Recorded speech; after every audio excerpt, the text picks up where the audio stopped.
Very good morning and welcome to our daily devotion. இன்னைக்கு நம்ம பார்க்க போகுது சாம் சாப்டர் 122. ஸோ சங்கீதம் 122வது அதிகாரம் பார்க்க போகிறோம்.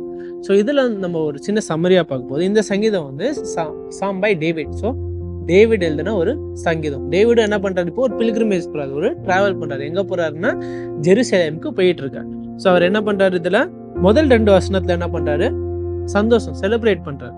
அதுக்கடுத்து என்ன பண்ணுறாரு, 3லேருந்து 5வது அதிகாரம் வரைக்கும் என்ன சொல்கிறாரு, ஜெருசலேமை பற்றி புகழ்ந்து பேசுறாரு, இஸ் க்ளோரிஃபைங் ஜெருசலேம்.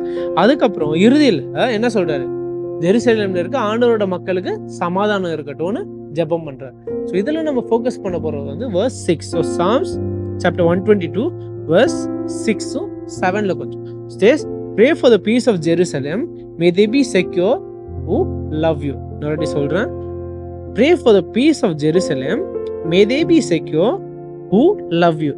சரியா?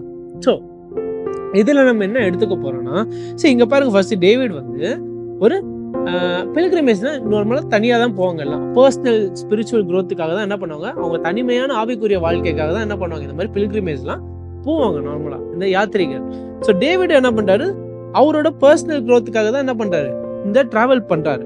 ஆனா டேவிட் என்ன பண்றாரு பாருங்க, அவர் அந்த இடத்த சேர்ந்ததும் எங்க எருசலேம் யூசுவலா எல்லா ட்ரைப், இஸ்ரேல் இருக்க எல்லா ட்ரைபும் அங்க போவாங்க. ஏன்னா அதுதான் அவங்களோட ஹோலி பிளேஸ்.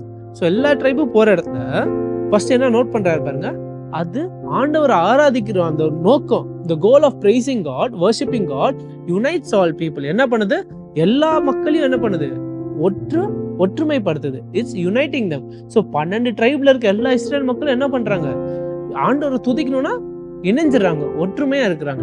ஸோ அதுதான் நம்ம இந்த இதுல இருந்து எடுக்க போறோம். என்னன்னா, சரி நம்ம வந்து நம்ம ஆண்டவரை ஆராதிக்க போது நார்மலா நம்ம என்ன பண்ணுவோம், நம்மளுக்கு ஏதோ தேவை இருந்தா, இல்ல நம்மளுக்கு ஆண்டவர் ஏதோ நன்மை செஞ்சா, இல்லைன்னா நம்மளுக்கு ஏதோ நன்மை செய்யணும்னா என்ன பண்ணுவோம், அந்த நோக்கத்தோட என்ன பண்ணுவோம், ஜெபம் பண்ணுவோம், இல்லைன்னா ஆண்டவரை ஆராதிப்போம். ஏதோ பர்சனல் கெயின், ஏதோ என் வாழ்க்கையில் இது நடந்து பண்ணீங்களே ஆண்டவரே நன்றி, இல்லைன்னா என் வாழ்க்கையில் இது பண்ணணும் ஆண்டவரே அதுக்காக ஜெபம் பண்றோம், அந்த மாதிரி இருக்கும் நார்மலா. ஆனா இங்க டேவிட் நம்மளுக்கு என்ன காட்டுறாரு பாருங்க, ஆண்டவரை உண்மையான முழு உள்ளத்தோட ஆராதிக்கிறது நம்மளோட பர்சனல் கெயினுக்காகவோ இல்ல நம்மளுக்கு ஆண்டவர் பண்ணதுக்காகவும் இருக்கக்கூடாது.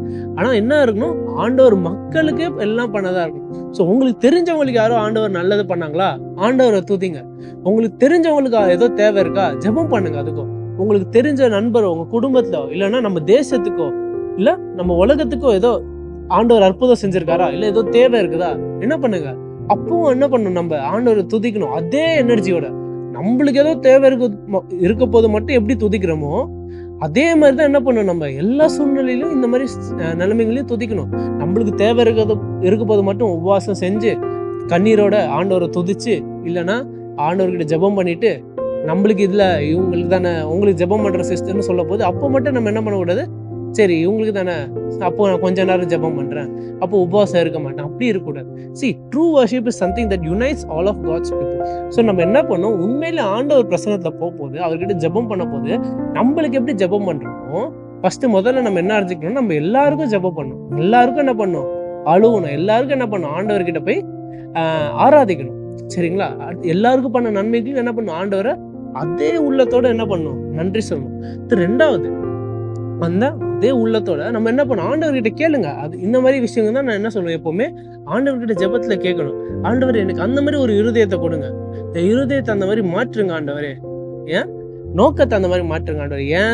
என் சுய நன்மைக்கு மட்டும் நான் ஜெபம் பண்றேன், என் சுய நன்மையில நீங்க என் சுய வாழ்க்கையில மட்டும் நீங்க செய்யற அற்புதத்துக்கு நான் உங்களுக்கு நன்றி சொல்றேன். அது மட்டும் இல்லாம ஆண்டவர் என் இருதயத்தை உங்களோட எல்லா அற்புதமும் யார் வாழ்க்கையில செய்றீங்களோ அதுக்கும் நான் பார்த்துட்டு உங்களை துதிக்கணும், உங்களுக்கு நன்றி சொல்ல, அந்த மாதிரி ஒரு இருதயத்தை, அந்த மாதிரி ஒரு வாஞ்சைய எனக்கு கொடுங்க ஆண்டவர். என்ன பண்ணணும், நம்ம கேட்கணும். So that is what I want us to take away. ஒரு சின்ன ப்ரேயரோட முடிச்சிடுறேன். Our loving Heavenly Father, thank you for this wonderful devotion and this reminder that, Lord, as a Christian, Lord, as a believer, it is very important for us to not just pray for our own personal gain, but it's also very important for us to pray for every single one of our brothers and sisters, Lord. Lord, thank you for the reminder, Lord.